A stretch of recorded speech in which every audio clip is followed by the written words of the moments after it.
জাগরণ দেখতে পাচ্ছেন 90-এর পুনরাবৃত্তি হতে যাচ্ছে ইনশাআল্লাহ। যে যার মতো করে সিভিল বলতে হচ্ছে আমরা যারা ডিপিজিএস এজিএস যারা আছে আমরা ছড়িয়ে ছিটিয়ে প্রচার প্রচারণা চালাচ্ছি।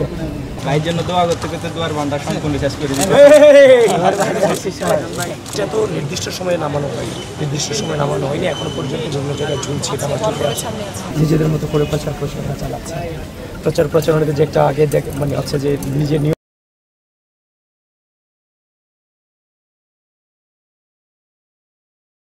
বলতে হচ্ছে আমরা যারা ডিপিজিএস এজিএস যারা আছে আমরা ছড়িয়ে ছিটিয়ে প্রচার প্রচারণা চালাচ্ছি।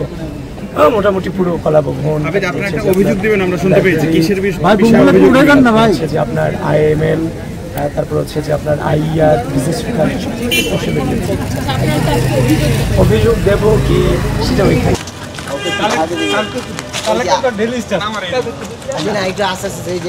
লোক আছে।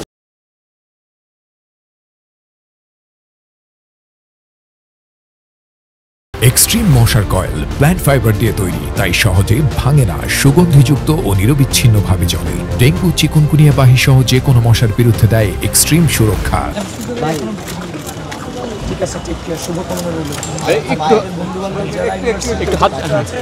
সকলকে এই প্যানেলের জন্য দোয়া ছিল।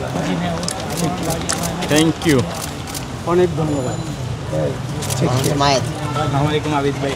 ভাইয়ের জন্য দোয়া করতে করতে দুয়ার বান্ধা সম্পূর্ণ শেষ করে দিচ্ছি। কি দেখতে পাচ্ছেন আপনারা? জাগরণ দেখতে পাচ্ছেন 90-এর পুনরাবৃত্তি হতে যাচ্ছে ইনশাআল্লাহ। এটা তো নির্দিষ্ট সময়ে নামানো হয়নি, এখনো পর্যন্ত বিভিন্ন জায়গায় ঝুলছে, এটা আমার চলতে আছে। হলগুলোর সামনে আছে, তার মানে টাইম অতিক্রম করে ফেলেছে। তো এটা হচ্ছে যে আগে বলে দেওয়ার পরেও এটা কীভাবে হলো, তাছাড়াও বিভিন্ন হলগুলোতে আমরা কিছু বাধা পাচ্ছি, সেটা ওইখানে আমরা হচ্ছে যে ডিসক্লোজ করবো। ক্যাম্পাসে সেনাবাহিনী মোতায়েন নিয়ে আপনাদের কোনো বিরূপ মন্তব্য বা অভিযোগ বা কি মনে করেন, পজিটিভ না নেগেটিভ হবে? এটি নিয়ে বিভিন্ন মন্তব্য বিভিন্ন জায়গায় দেখেছেন আপনারা, আমাদের কাছে চেয়েছে এটা আনুষ্ঠানিক যদি কোনো মন্তব্য প্রয়োজন আমাদের পড়ে সেটা আমরা আনুষ্ঠানিকভাবে সম্মিলিতভাবে সকলে মিলে জানবো। এটা আমার ব্যক্তিগত কোনো অভিমত আপাতত এটা নিয়ে নেই।